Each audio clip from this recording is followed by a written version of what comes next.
د ترهګرۍ نه ځپلې ملکند کې پیدا شوی او د ترهګرۍ او توندروي ښکار شوی پېښور کې تاریخي ایډورډز کالج کې تعلیم کوونکي ابدال خان فکر کوي د پښتون ځوان کول هر قسمه هنري او تعلیمي هلو ځلو ته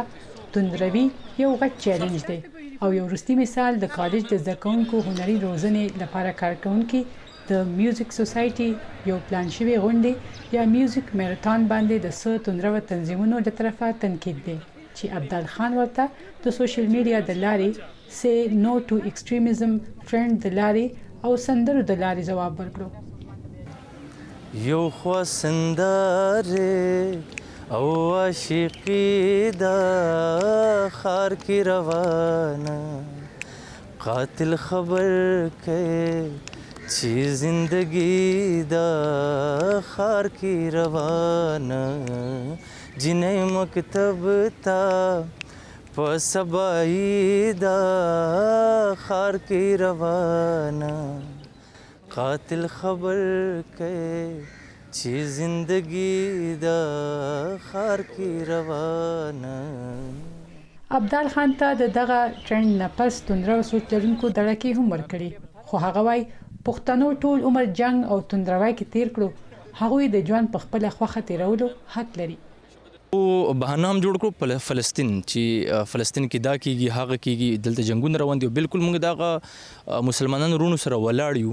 خو زه په خپل د دې علاقې سره یم چې زه پښتون یم او ما د ډېر عمر دراز نه په جنگ کې وخت تیر کو کله را باندې زلزلې راغلې کله را باندې سیلابونه راغله